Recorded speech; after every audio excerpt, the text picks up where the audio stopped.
2:11 in the morning, Central Siberia. A Russian Topol-M ballistic missile was already clearing its mobile launch canister in the frozen forests of the Novosibirsk region. This was not a pre-notified test flight.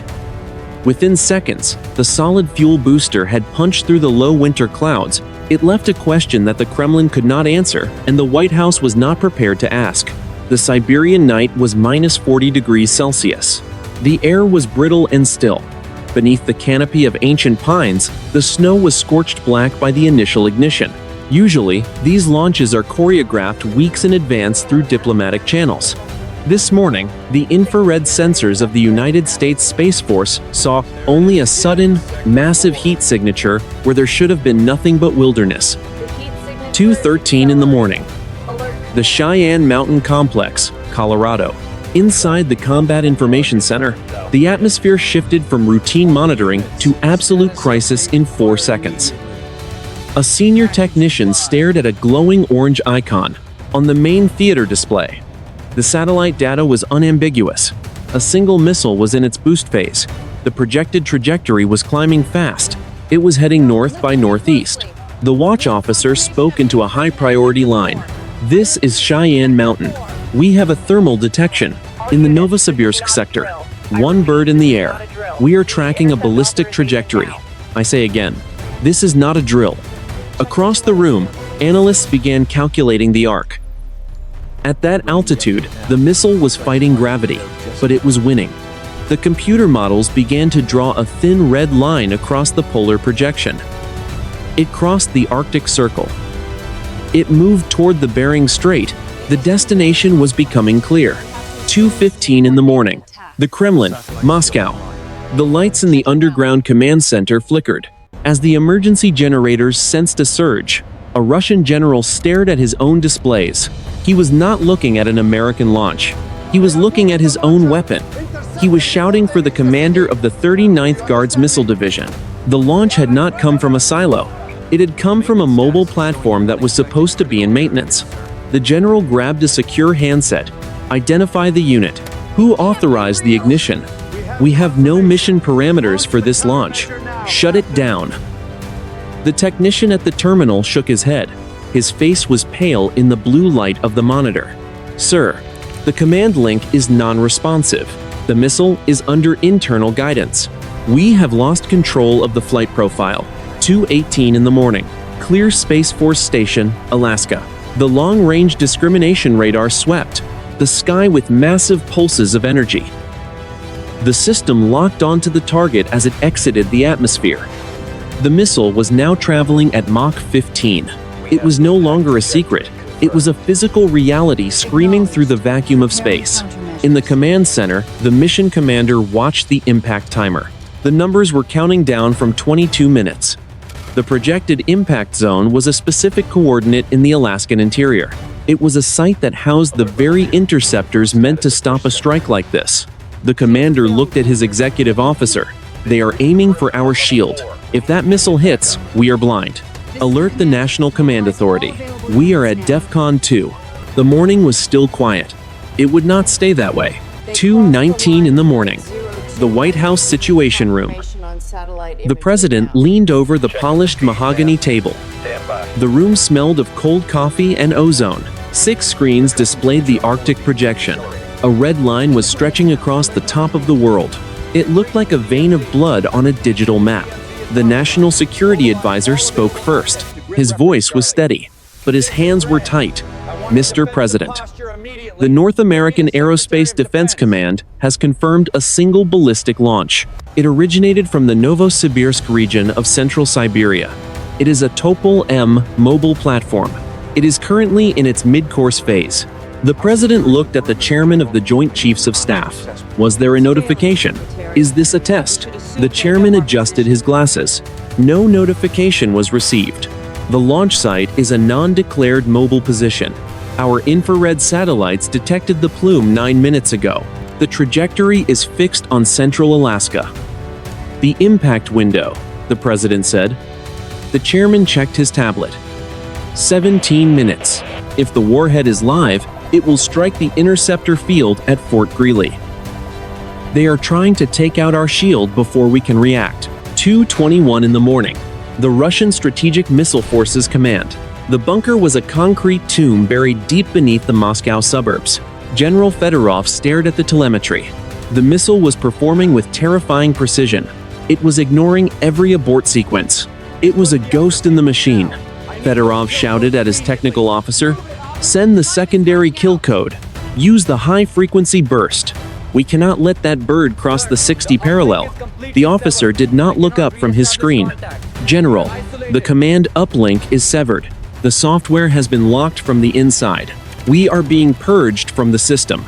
Fedorov felt a cold chill. This was not a mechanical failure. This was a hijacking of the most dangerous weapon on the planet.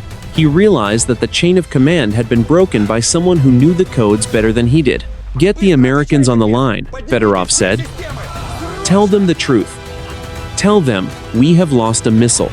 Tell them they must destroy it before it reaches the terminal phase." 2:24 in the morning. The North American Aerospace Defense Command. The air in the mountain was thick with the sound of cooling fans and urgent voices. The radar at Clear Space Force Station had a solid track. The missile was now 400 miles above the planet. It was traveling at 18,000 miles per hour. The communications officer stood up. "Sir, we have a direct transmission on the Washington-Moscow link. It is General Fedorov. He is reporting a total loss of control. He is requesting we intercept." The commander of the North American Aerospace Defense Command watched the screen. The red line was now over the Arctic Ocean. "Is it a feint?" the commander asked. "Are they trying to bait our interceptors?" The officer shook his head. His voice was shaking. "Sir," he sounded like a man who knows the world is ending. "He provided the missile's internal frequency so we can lock on faster."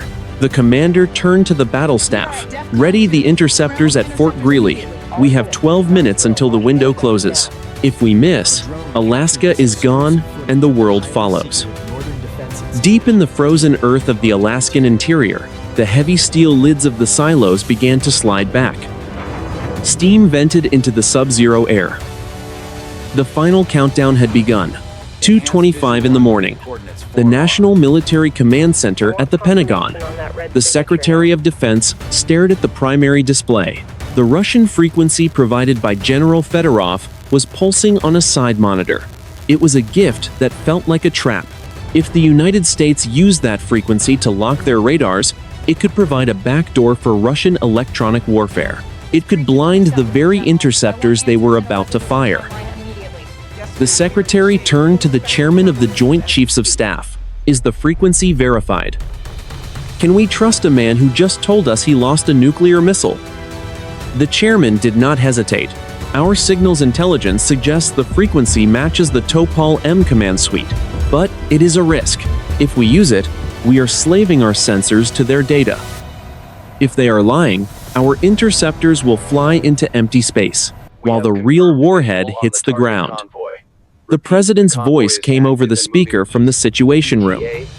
"The Russians are terrified. I can hear it in their translations. They are not playing a game. They are watching their own nightmare unfold. Use the frequency. Lock the target." 2:27 in the morning. The Novosibirsk region, Siberia. 4,000 miles away, a Russian Spetsnaz team. The snow was a white blur beneath them.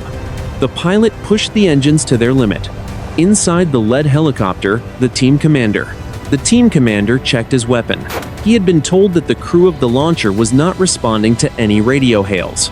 The vehicle had moved 3 miles from its assigned patrol sector before firing. This was an act of high treason. "We are 2 minutes out," the pilot shouted. "Thermal imaging shows the launcher is still hot from the ignition. There is no movement around the vehicle. I say again, no movement." General Fedorov watched the video feed from his bunker in Moscow. His face was a mask of cold fury. "Take them alive if you can. If they resist, eliminate them. We must know who gave the final order." 2:28 in the morning. The upper atmosphere above the Arctic Circle. The missile was now 300 miles above the Earth. It had reached the highest point of its arc. The first and second stages had fallen away. They were tumbling back toward the frozen ocean like discarded metal shells. Now, only the post-boost vehicle remained. The cold was absolute. The silence of the vacuum was deceptive. Inside the nose cone, the guidance computer calculated the final descent. The warhead was preparing to re-enter the atmosphere. At this speed, the air itself would turn into a wall of white-hot plasma. In the command centers of both nations, every screen showed the same thing. The red line had stopped climbing. It was beginning to curve downward. The target was no longer a coordinate on a map. It was a physical destination. The impact was now less than 12 minutes away. The American interceptors at Fort Greely were now vertical, in their silos. The liquid fuel was pumping. The final safety interlocks were being cleared. The world was holding its breath. The countdown reached 0 for the first battery. 2:29 in the morning, high over the American Midwest. The E-6B Mercury aircraft, known as the Looking Glass, banked into a wide orbit at 34,000 feet. It was the ultimate command post. If the ground stations fell, this plane would run the war. Inside the cabin, the air was cool and smelled of electronics. The battle staff was wired into every sensor in the northern hemisphere. The mission commander spoke into a secure headset. The president has authorized the release. We are clear to engage the inbound target. Enable the fire control link to Fort Greely. We are bypassing the standard verification loop. This is a manual override. Copy, the weapons officer responded. Fire control link is active. The interceptors are slaved to the Looking Glass. We have the solution. 2:31 in the morning. The Novosibirsk forest, Siberia. The Mi-8 helicopters flared over the launch site. The snow was whipped into a blinding storm by the rotors. The Spetsnaz team fast-roped to the ground. They moved with mechanical precision. Their rifles were leveled at the massive 8-wheeled launcher. It sat like a dead giant in the clearing. The team leader reached the cab. He ripped the door open. He stopped. Moscow. This is Raven 1. We have reached the vehicle. The crew is dead. They have been dead for hours. In the bunker, General Fedorov froze. Repeat. The crew is dead. How was the missile fired? The cabin is cold, General. It looks like a remote override. There are no signs of a struggle. They were executed. This was a professional hit. The launch was triggered by an external signal. Fedorov looked at his screen. The missile was now halfway across the Arctic. If his own men had been murdered to facilitate this launch, then this was not a rogue Russian operation. It was something else. 2:32 in the morning. Fort Greely, Alaska. The ground shook. It was a deep, subsonic vibration that traveled through the permafrost. In silo number 4, the massive ground-based interceptor ignited. A pillar of white fire erupted into the Alaskan night. It turned the snow-covered hills into a world of brilliant artificial day. The interceptor cleared the rim of the silo. It was a 3-stage rocket designed for one purpose. It did not carry a warhead. It carried a kinetic kill vehicle. It was a bullet designed to hit another bullet in the dark. Inside the command center, the mission commander watched the telemetry. Interceptor 1 is away. Interceptor 2 is away. Interceptor 3 is away. The 3 rockets streaked into the sky. They left glowing trails of white smoke that hung in the freezing air like scars. They were heading for the edge of space. They had 9 minutes to find their target. The interceptors were climbing. The distance between the two forces was closing at 5 miles per second. 2:33 in the morning. The edge of the atmosphere. The 3 American interceptors shed their second-stage boosters over the Beaufort Sea. The sound was non-existent in the vacuum. Only the silent vibration of cold gas thrusters remained. At the tip of each rocket, the exo-atmospheric kill vehicle prepared to separate. This was the most complex machine ever built by man. It was a 150-pound computer guided by an infrared eye. Its only mission was to collide with the Russian warhead at 10 times the speed of a rifle bullet. The kill vehicles separated from their shrouds. They were now independent. They used the stars to orient themselves. They searched the blackness for the heat of the Topol-M. 2:34 in the morning. The Novosibirsk region, Siberia. The Spetsnaz commander, Raven 1, moved his flashlight over the side of the mobile launcher. He found what he was looking for. It was a small, gray box attached to the external diagnostic port. It was not Russian military hardware. It had no markings. It was vibrating with a low, rhythmic pulse. Raven 1 spoke into his radio.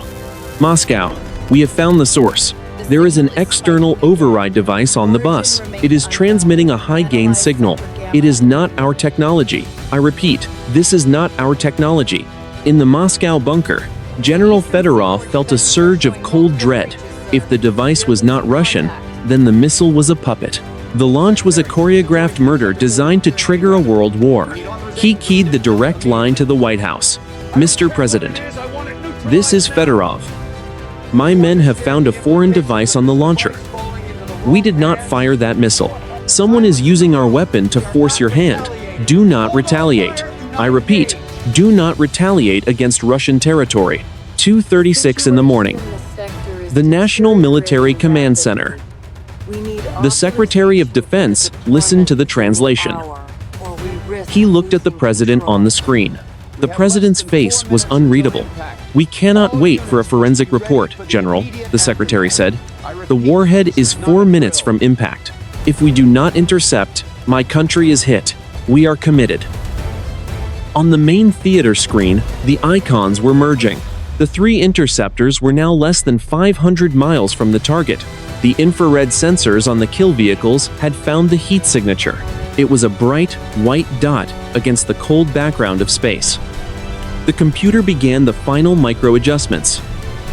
Every satellite in orbit was now focused on a single point in the sky. The Russian missile was beginning its final plunge. It was a spear of fire aimed at the heart of the American defense system. The interceptors moved to meet it. There was no longer any room for diplomacy. There was only the physics of the impact. The world was seconds from the peak of the crisis. 2:37 in the morning. The edge of the exosphere. The 3 American kill vehicles were now in their terminal engagement phase. They were 400 miles above the Bering Sea. They were moving at 24,000 feet per second. The vacuum of space was silent, but the machines were screaming. Their infrared sensors were flooded with the heat of the Russian warhead. It was a white-hot sun against the absolute black. The primary kill vehicle fired its divert thrusters. Short, sharp, precise.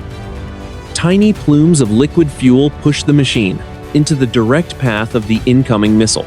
The onboard computer was making 10,000 calculations every second. It was adjusting for the curvature of the Earth. It was adjusting for the slight wobble of the Topol-M. 2:37 and 30 seconds in the morning. The Cheyenne Mountain Complex. The mission commander did not breathe. He watched the main screen. The 2 icons were no longer 2 icons. They were overlapping. The closing velocity was nearly 10 miles per second. At that speed, a collision would vaporize both objects instantly. There would be no explosion, only a kinetic release of energy equivalent to several tons of high explosives. 30 seconds to intercept, the weapons officer said. His voice was a flat monotone. EKV-1 has a solid lock. EKV-2 and 3 are in trail. Solutions are nominal. The president watched from the Situation Room. The Secretary of Defense gripped the edge of the table. Every radar station from Greenland to California was slaved to this single event. This was the moment of truth for 30 years of missile defense research. 2:38 in the morning. The Russian Strategic Missile Forces Command. General Fedorov stood behind his lead technician. He was praying for an American success. It was a strange reality. The commander of Russia's nuclear arsenal was hoping his own most advanced weapon would be destroyed in the sky. If the Americans missed, the fallout would be global. The automatic retaliatory systems of the Russian Federation would detect a launch from Alaska. They would not care why it was fired. "They are closing," the technician whispered. "The American interceptors are on the correct vector. They have the lead." Fedorov leaned in. The screen showed the distance. 100 miles. 50 miles. 10 miles. In the vacuum of space, that distance was traveled in the blink of an eye. Inside the American kill vehicle, The infrared eye was blinded by the proximity. The target filled the entire field of view. The computer sent the final command. To the thrusters. A microburst of gas. A final correction. The two objects were now on a perfect collision course. The timer on the NORAD screen reached 5 seconds. 4, 3, 2, 1, 0. The sensors waited for the flash of kinetic impact. The satellites waited for the debris cloud. The world waited for the end of the crisis. The icons on the screen did not disappear. They did not merge into a wreckage cloud. They simply stopped. The Russian missile was there, then it was not. The 3 American interceptors continued to fly through the empty space where the target had been a millisecond before. There was no impact. There was no explosion. There was only a sudden, absolute void in the data. The radar at Clear Space Force Station reported a total loss of track. The infrared satellites reported a thermal zero. The target had not been destroyed. It had vanished. 2:39 in the morning. The edge of space. The 3 American ground-based interceptors streaked through the exact coordinates of the Russian Topol-M. Their sensors were wide open. Their processors were primed for the shock of impact. But there was no shock. There was no physical resistance. The kill vehicles passed through the target zone at 10 miles per second and found only the empty vacuum of the upper atmosphere. Inside the Combat Information Center at Cheyenne Mountain, the silence was absolute. The mission commander stared at the primary display. The red icon for the Russian missile had not flickered. It had not broken into smaller fragments of debris.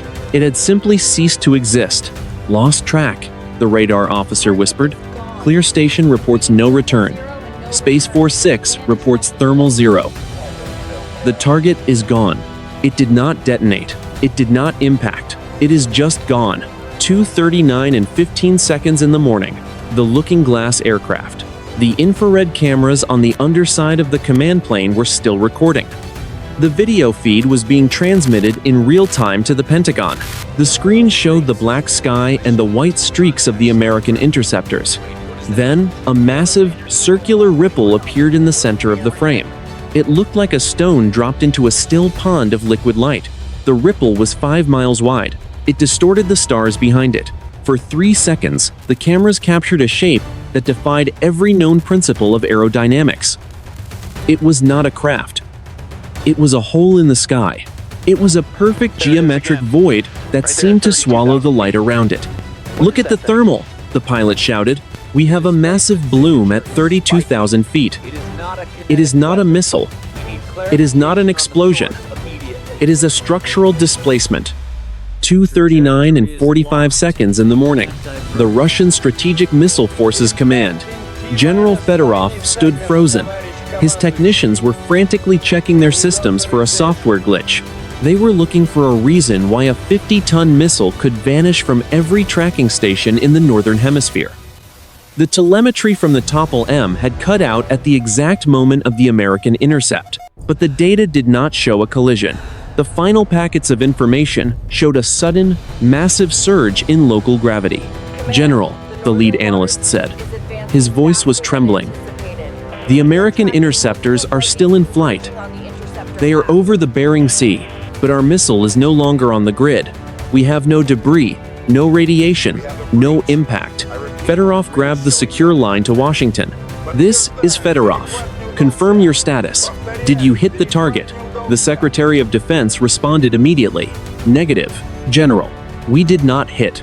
Our interceptors flew through empty space. We are seeing a massive unidentified signature at the coordinates of the disappearance. It is not yours. It is not ours." 2:40 in the morning. High over the Bering Strait. The sky above the Arctic was usually a deep, frozen blue at this hour. Now, a massive, shimmering curtain of light had appeared where the missile should have been. It was not the aurora borealis. It was a concentrated, pulsing emerald green. It hung in the air like a wall. Inside the American Interceptor Control Center, the mission commander watched the new data. A single, massive icon had appeared on the screen.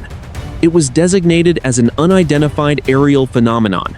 It was stationary. It was 5 miles wide.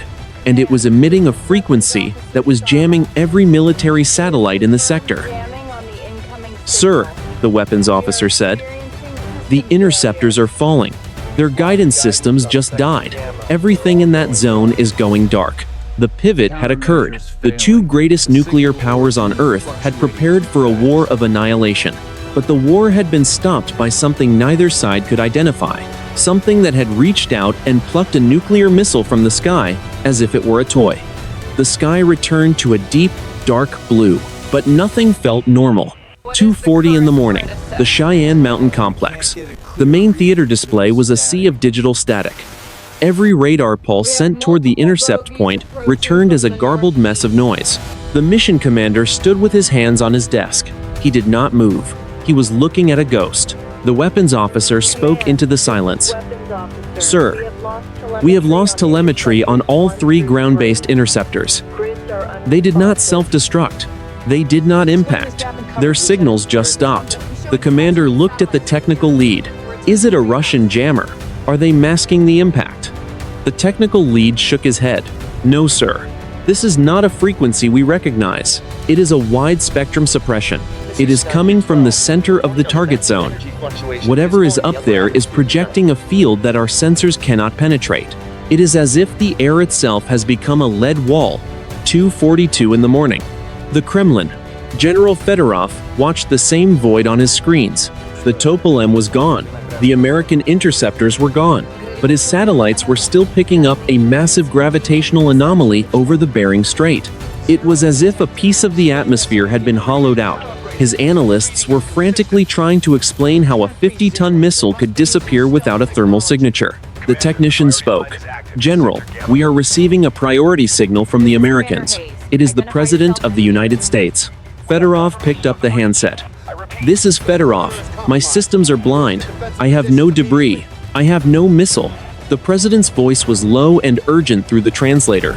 "General, my interceptors have vanished as well. We are seeing a 5-mile-wide distortion at 30,000 feet. We are not engaging you. I repeat, we are not engaging. Do you confirm your status?" "I confirm," Fedorov said. "We are not engaging. We are as blind as you are. Something has intervened. We are moving our forces to a defensive posture only." "Agreed," the president said. "But we need eyes on that zone. We are scrambling a flight from Alaska. I suggest you do the same from the east. We need to know what we are looking at." 2:45 in the morning. Joint Base Elmendorf-Richardson, Alaska. The sound of twin F-22 Raptor engines tore through the night. 2 fighter jets were already on the taxiway. They were being cleared for an immediate scramble. Their mission was not to intercept a missile. It was to see what had replaced it. The pilots had been briefed in under 30 seconds. They were flying into a total blackout zone. The pilot of the lead Raptor spoke into his mask. "Guardian 1, rolling now. We are heading for the last known coordinates of the contact. Estimated time to target is 8 minutes. The controller responded. "Copy, Guardian 1. You are cleared for supersonic. Be advised. The target zone is a total sensor blackout. You are flying on visual only. Do not engage unless fired upon." "Understood," the pilot said. "We are going in." 600 miles to the west, 2 Russian Su-35 fighters were lifting off from a base in the ANNIHILATION region. The two nations were now moving in parallel. They were no longer adversaries. They were 2 witnesses to an event that defied military logic. Both nations were sending their best pilots into a zone where the laws of physics had just been rewritten. In the command centers, the tension had shifted. The fear of a nuclear exchange was being replaced by a deep professional dread. The world had just seen its most advanced weapons neutralized by a force that did not use radar, did not use radio, and did not care about national borders. The atmosphere was heavy. The silence was louder than the sirens. 2:46 in the morning, high over the Bering Sea. The 2 American F-22 Raptors pushed through Mach 1.8. The friction of the air at 30,000 feet should have been a roar against the canopy. Instead, the lead pilot, callsign Guardian 1, felt a strange, heavy silence. He glanced at his primary flight display. The digital map was shivering. The icons for his wingman and the ground control stations were flickering in and out of existence. Guardian 1 spoke into his mask. His voice was tight. Control. Guardian 1. My tactical data link is failing. I am losing GPS sync. I am transitioning to internal navigation. The response from the ground was a wall of white noise. A second later, a voice broke through. It was not the controller. It was a Russian voice, speaking English with a thick, urgent accent. American aircraft. This is Raven 4-1. I am on your western flank. My systems are also failing. Do not maneuver. I am holding my position. Guardian 1 looked to his left. 5 miles away, through the thin Arctic haze, he saw the twin vertical stabs of a Russian Su-35. The two most advanced air superiority fighters in the world were flying side by side. They were not in a dogfight. They were two blind men holding on to each other in a storm. 2:50 in the morning. The White House Situation Room. The president stood by the window, looking out at the dark lawn. Behind him, the room was a hive of controlled panic. The Secretary of Defense was on a secure tablet, reviewing the latest satellite imagery from the National Reconnaissance Office. The hole in the sky is shrinking, the secretary said. But it is not disappearing. It is condensing. The gravitational readings are off the charts. It is as if 5 million tons of mass have been squeezed into a space the size of a basketball. The president turned around. And the missile. The Topol-M. Any sign of the warhead? Nothing, sir. The chairman of the Joint Chiefs said. The Russian General Fedorov has confirmed the same. The missile did not just stop, it was disassembled. Our high-resolution optics caught a frame of it just before the blackout. The metal didn't break, it just unraveled like thread. The chairman paused. Mr. President, if someone can do this to a ballistic missile in mid-flight, our entire nuclear triad is obsolete. Submarines, silos, bombers. They mean nothing if the sky can simply open up and take them. 2:55 in the morning. The coordinates of the vanishing point, the F-22 and the Su-35, reached the center of the anomaly. The green, shimmering wall of light had vanished. In its place was a perfect sphere of absolute blackness. It was no larger than a car, hanging motionless at 32,000 feet. It did not reflect the moonlight. It did not show up on radar. It was a physical puncture in the world. Guardian 1 felt a vibration in his flight stick. It was not mechanical. It was a pulse. It felt like a heartbeat, traveling through the frame of the aircraft and into his bones. Raven 4-1. Do you feel that? Guardian 1 asked. The Russian pilot responded immediately. I feel it. My engines are losing thrust. The air is not moving correctly. Suddenly, the black sphere began to rotate. It did not move through the air. It spun on its own axis with impossible speed. As it turned, the stars behind it began to stretch. The two fighter jets were pulled toward the sphere like iron filings to a magnet. The pilots fought the controls, pushing their throttles into full afterburner. The engines screamed, but the aircraft did not move forward. They were being dragged backward into the dark. Then, the sphere stopped spinning. A single, high-frequency tone erupted across every radio channel in the hemisphere. It was not a message, it was a sequence. The black sphere expanded. For a fraction of a second, the pilots saw what was inside. It was not empty space. It was a glimpse of a different sky. The morning was quiet again, but the two jets were no longer on the radar. 3:10 in the morning. The Bering Strait. The pressure inside the cockpit of the F-22 Raptor vanished as suddenly as it had arrived.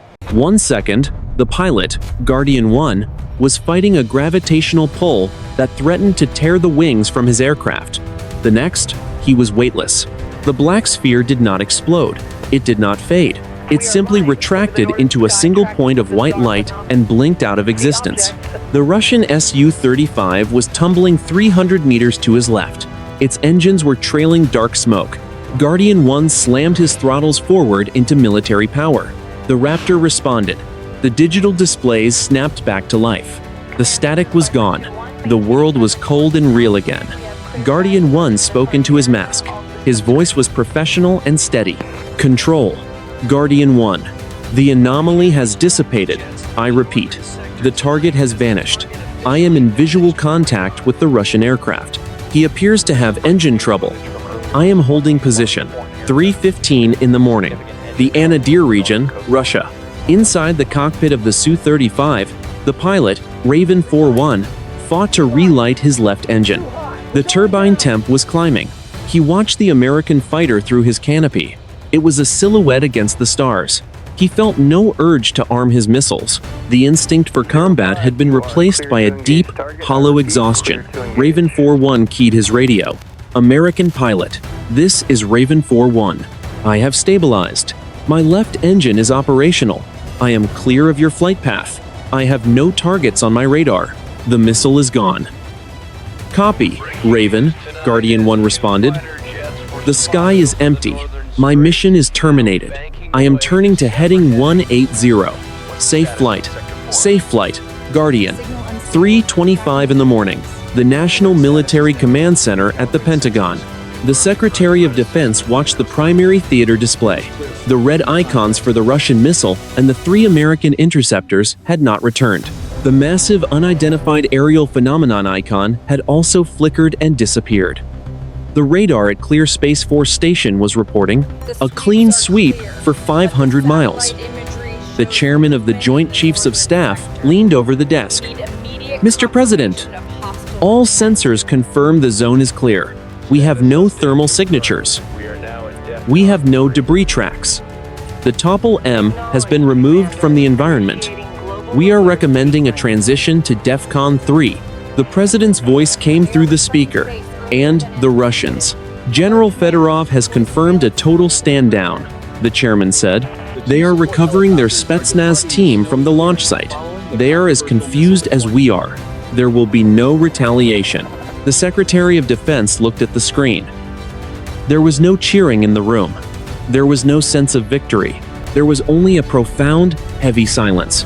The crisis had resolved itself not through diplomacy or military strength, but through a total loss of human agency. 3:30 in the morning, high over the Bering Sea. As the F-22 and the Su-35 turned toward their respective homes, the pilots looked back one last time. Below them, the thick winter cloud cover had been altered. A perfectly circular hole had been cut into the clouds. It was exactly 5 miles in diameter. The edges of the clouds were glowing with a faint, dying emerald light. Through the hole, the pilots could see the dark surface of the Bering Sea. It was as smooth as polished glass. There was no debris from the missile. There was no fuel slick from the interceptors. There was only the reflection of the moon on the water. The world was safe, but the definition of safety had changed forever. The 2 pilots flew in silence, leaving the empty circle behind them. 10:15 in the morning, 3 days after the event. The Pentagon, Arlington, Virginia. The briefing room was deep underground, shielded against every known form of electronic surveillance. The air was heavy with the smell of floor wax and recycled oxygen. On the main screen, a single frame of high-resolution satellite imagery was frozen. It showed the Russian Topol-M missile at the exact microsecond, before it vanished. The director of the Defense Intelligence Agency stood at the lectern. He pointed a laser at the image. This is not a digital artifact. This is a physical transition. If you look at the leading edge of the nose cone, the titanium alloy is not shattering. It is being deconstructed at the molecular level. The lattice structure of the metal is simply being untied. The Secretary of Defense leaned forward. And the energy source. Did we detect a beam? A laser? Anything? Nothing, the director said. The thermal sensors reported a drop in temperature, not a rise. Whatever targeted that missile did not use heat to destroy it. It removed the kinetic energy from the system entirely. It was a total physical neutralization. Our analysts have run the simulation 10,000 times. There is no human technology that can account for this. 4:15 in the afternoon. The headquarters of the Russian Federal Security Service, Moscow, General Fedorov sat across from a panel of silent men in dark suits. On the table between them was a heavy plastic evidence bag. Inside was the gray, unmarked box recovered from the Siberian launch site. It looked mundane. It looked like a piece of industrial hardware. "The internal components are non-responsive," the lead scientist said. "We have tried to X-ray the casing, but the radiation simply passes through it without a return image. It is as if the box is not actually there. Our best cryptographers have analyzed the signal it was emitting. It was not a code. It was a mathematical constant, a prime number sequence that repeats every 11 seconds. Fedorov rubbed his eyes. "And the origins. Did we track the procurement of the components?" The scientist shook his head. "There are no components, General. The box is a single, solid piece of an unknown isotope. It was not manufactured. It was grown. And the signal it sent was not just to the missile. It was a beacon. It was telling something exactly where to look." Fedorov looked out the window at the gray Moscow sky. He realized that the murder of his launch crew and the hijacking of the missile were merely the opening moves in a game where humanity was not the primary player. 8:30 in the evening. A secure debriefing facility in Alaska. The pilot of Guardian 1 sat in a small, windowless room. He had been through 72 hours of psychological evaluation and technical questioning. He had told the same story 40 times. He described the black sphere. He described the emerald light. And he described the moment he looked into the void and saw a different sky. The intelligence officer across from him flipped a page in a folder. "You stated in your initial report that you saw stars. You said they were not the stars over the Bering Sea. Can you clarify?" Pilot looked at his hands. They were brighter, and the constellations were wrong. "For a split second, I wasn't in the Arctic. I was somewhere else. And then, I was back." The officer sighed and closed the folder. The Russian pilot, Raven 4-1, said the exact same thing in his debrief, word for word. "You two have never met. You have never spoken outside of that radio frequency. Yet you both saw the same impossible sky." The strategic fallout was beginning to settle. The world's two largest nuclear powers had reached a silent, terrifying agreement. The secret of the vanishing point would be classified at the highest level. Publicly, the event would be described as a joint atmospheric research accident. Privately, both nations were now operating under a new doctrine. The nuclear deterrent was no longer a shield. It was a liability. The silent treaty was born not from peace, but from a shared realization of obsolescence. The morning was still quiet, but the silence now felt like a warning. 6 months later, June 15th, the Arctic Circle. The midnight sun hung low on the horizon, casting long, amber shadows across the pack ice. At the exact coordinates of the vanishing point, a joint scientific research vessel sat motionless in the dark water. It flew no national flag. Its hull was a neutral, matte gray. On the bridge, American and Russian analysts stood side by side. They were not looking for debris. They were looking for a signal that had not returned. The strategic assessment was now complete. The final report was classified at a level above the presidency and the Kremlin. It was titled The Obsolete Doctrine. It was a 300-page admission that the era of human military supremacy had ended at 2:38 in the morning on that winter night, 10:15 in the morning. The National War College, Washington. A retired 4-star general stood before a small group of senior officers. He did not use slides. He did not use a podium. He spoke with the quiet authority of a man who had seen the end of his profession. The events over the Bering Strait were not a malfunction, the general said. They were a demonstration. We have spent 80 years and trillions of dollars building a nuclear deterrent. We believed that the ability to destroy the world was the ultimate form of power. We were wrong. Power is not the ability to fire. Power is the ability to make the fire irrelevant. He paused, looking at the young colonels in the front row. The Topol-M was intercepted by a force that treated our most advanced physics like a child's toy. It did not use fire. It did not use violence. It simply removed the threat from our reality. We are no longer the apex predators of this planet. We are a species that has been told to put its toys away. 4:30 in the afternoon. A dacha outside of Moscow. General Fedorov sat on a wooden porch, watching the wind move through the birch trees. He was no longer in uniform. His retirement had been quiet and immediate. On the table next to him was a transcript of the final signals analysis from the gray box recovered in Siberia. The signal had finally been translated. It was not a weapon code. It was not a message of war. It was a single, repeated mathematical proof. It was the solution to the grand unified theory of physics. It was a map of how to fold space and time. Fedorov took a sip of tea. He knew that the Americans had the same translation. Both nations were now pouring every ruble and dollar into a different kind of arms race. They were no longer building missiles. They were trying to understand the map. They were trying to reach the sky that the two pilots had glimpsed. For a fraction of a second, the silent treaty remained in effect. The nuclear silos of the world were still manned, but the men inside knew the truth. The keys they held were to a house that had already been unlocked from the outside. The deterrent was a ghost. 8:15 in the evening, high over the Pacific Ocean, a lone satellite moved through the silence of orbit. Its cameras were pointed down at the Earth. From this height, there were no borders. There were no carrier strike groups. There were only the lights of cities and the vast, dark stretches of the sea. In the archives of the Space Force, a single piece of footage remained. It was from a high-altitude drone that had been over the Arctic 10 minutes after the disappearance. The footage showed the circular hole in the clouds.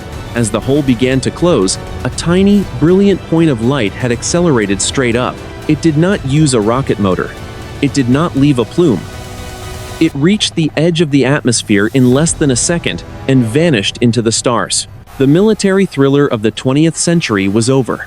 The story of the 21st century was just beginning. It was a story where the greatest weapons of man were silent.